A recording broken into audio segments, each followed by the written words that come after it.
السلام علیکم ناظرین، پروگرام ویژن بائی راجہ عاطف ذوالفقار کے ساتھ آپ کی خدمت میں حاضر. ناظرین، عمران خان صاحب نے یہ اعتراف کر لیا ہے کہ ان کی حکومت ایک انٹیلیجنس ایجنسی کی بیساکھیوں پر کھڑی تھی. یہ اعتراف انہوں نے کب کیا، کیوں کیا، کیسے کیا، اس کی بیک گراؤنڈ وجوہات کیا ہیں، اور انہوں نے اپنا تو نقصان کیا کرنا تھا، انہوں نے دوسروں کا کتنا نقصان کر دیا، اس پہ بات کریں گے. اور پھر یہ بھی بات کریں گے عمران خان صاحب اکثر اپنے موشنوں کے خلاف بات کیا کرتے ہیں. آج بھی انہوں نے جہانگیر ترین اور علیم خان کے خلاف کچھ ایسی باتیں کی، اور ساتھ ہی وہ جس ایجنسی کا میں نے ذکر کیا اس کے سابق سربراہ کو بھی اپنے ساتھ ہی کہتے ہیں کہ لے ڈوبنے کی انہوں نے پوری کوشش کی. اس کے ساتھ ہم بات کریں گے کہ جی دوسروں کو ان کے سپورٹرز کو کبھی وہ گدھوں کے سے تشبیہ دیا کرتے تھے، کبھی وہ نیوٹرل کو جانور کہہ دیتے ہیں. آج انہوں نے اپنے آپ کو بھی ایک جانور سے تشبیہ دے دی، اور وہ کیسے تشبیہ دی اس پہ بات کریں گے. اور پھر میاں والی میں جو جلسہ انہوں نے کیا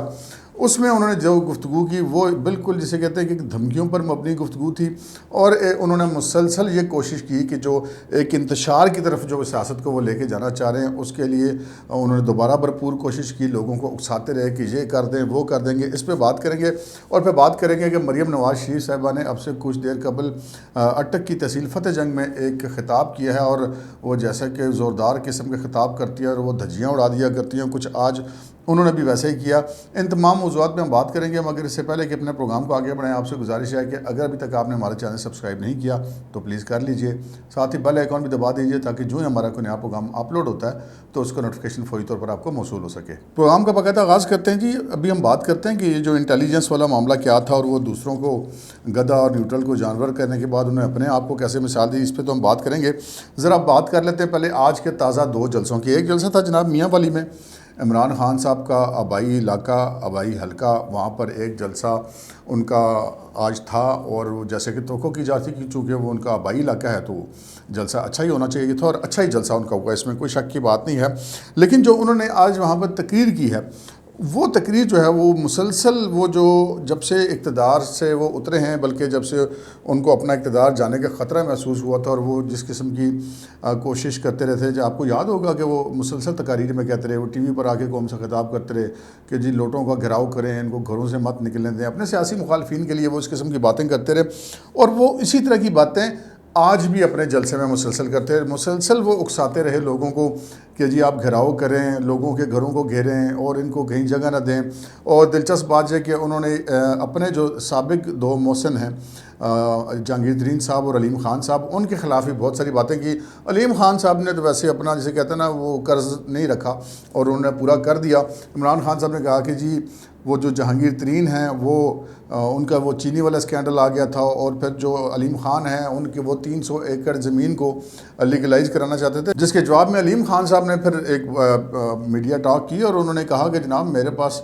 300 ایکڑ وہاں پر زمین نہیں ہے، میرے پاس وہاں پہ 3000 ایکڑ زمین ہے، اور ٹوٹل میرے پاس 10,000 ایکڑ زمین ہے.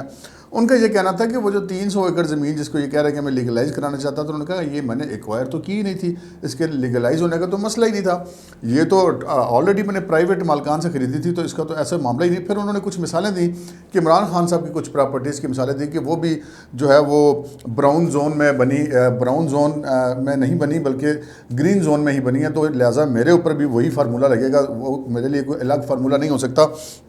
لیکن وہاں پر یہ مسلسل انہوں نے تقریر میں اسی قسم کی گفتگو کی، اور لوگوں کو وہی جو آج کل انہوں نے ان کے پاس ایک افسوسناک بات تو یہ ہے کہ ایک بندہ 4.25 سال حکمران رہے لیکن اس کے پاس پبلک کو بتانے کے لیے اپنی کوئی کارکردگی نہ ہو، تو پھر وہ کیا کرتا ہے؟ پھر وہ یہی کرتا ہے کہ جی میں تو آپ لوگوں کو فلاں کام کرنے آتے ہیں. پہلے کہتے تھے کہ اتنی کروڑ نوکریاں اور اتنے لاکھ گھر، وہ معاملہ ہی نہیں ہوگا، معیشت تباہ، مرغیاں کٹے انڈے سارا کچھ، وہ سارا کچھ کام فارغ ہو گیا. تو اب ان کے پاس آئندہ الیکشن کے لیے سوائس کے لیے کوئی کہتے ہیں نا سودا بیچنے کے لیے نہیں ہے کہ وہ یہ کہتے ہیں کہ جی میں امریکہ کے خلاف ڈٹ گیا تھا. ویسے بھی ہماری گلی محلے میں بھی نا،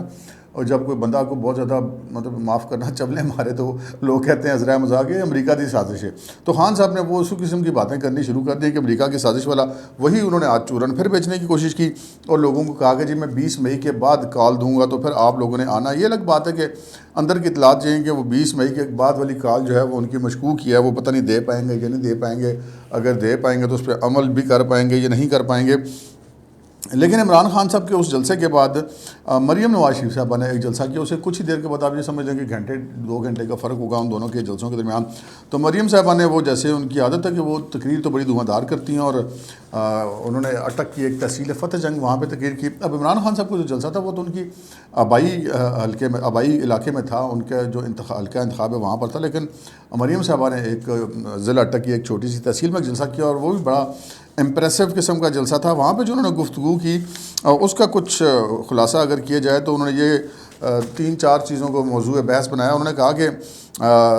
پاکستان میں جب عمران خان صاحب کی حکومت آئی تو آپ کی حکومت کے درمیان انہوں نے عمران خان صاحب کو مخاطب کرتے ہوئے کہا کہ آپ کی حکومت کے دوران جو شخص 2 روٹی کھاتا تھا وہ 1 روٹی پہ آ گیا، اور وہ ہر ایک بندہ جو ہے وہ پیچھے ہی گیا، غربت کی لکیر سے لوگ نیچے گئے، لیکن ایک صرف فرا گوگی جو تھی اس کا کاروبار جو ہے وہ ضرب در ضرب ہوتا گیا. یہ کون سا راز تھا؟ انہوں نے کہا کہ قوم کو انڈوں، کٹوں، مرغیوں اور بھنگ وغیرہ ان چیزوں کے اوپر لگا کے تو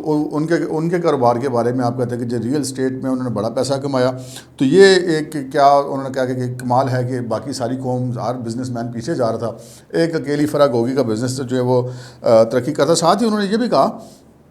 کہ فرا گوگی جہاں بھی ہوگی وہ اس کو رانا ثناء اللہ ڈھونڈ کے پاکستان ضرور واپس لائے گا. اور یہ پھر انہوں نے اس چیز کی یعنی کہ ایک قسم کے رانا ثناء اللہ صاحب کو ایک قسم کی یاددہانی کرا دی کہ بھائی جان آپ نے یہ کام بھی کرنا ہے. پھر انہوں نے وہ جو معاملہ تھا توشہ خانے والا اس کو بھی وہ بات کرنا نہیں بولی، اور انہوں نے ایک اگر ان کے